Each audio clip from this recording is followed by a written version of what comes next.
Lima orang warga desa Sukamakmur, Kecamatan Gumai Talang, Kabupaten Lahat, babak belur dihajar keamanan PT London Sumatera atau Lonsum.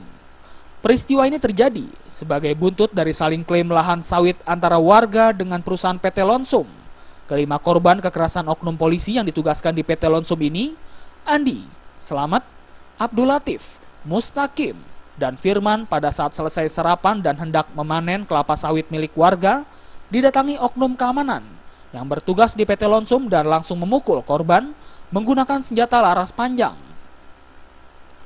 Menurut keterangan korban Selamat dan Andi mengatakan kejadian tersebut tidak tahu permasalahannya.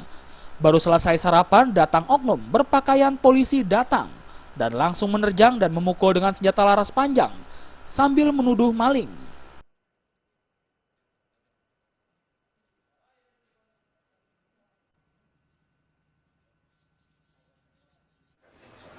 Waktu kejadiannya tuh habis sarapan aku tuh kan. Iya, terus Habis sarapan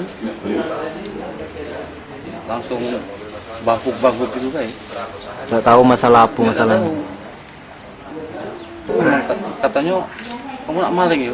Tidak, kok maling aku. Oh, dianggapnya nak maling. Iya. Apa sangat digebuk? Ya enggak tahu. Katanya nyampe langsung gebuk kayak itu. Oh, langsung digebukinya. Tapi ada kata-kata yang lain kan? Di pos sawitan kan ada pos 1. Hingga saat ini kelima korban masih dimintai keterangan oleh anggota Polres Lahat terkait penganiayaan oleh oknum polisi yang bertugas di PT London Sumatera. Dari Kabupaten Lahat, Sumatera Selatan, Jamil Hasan melaporkan.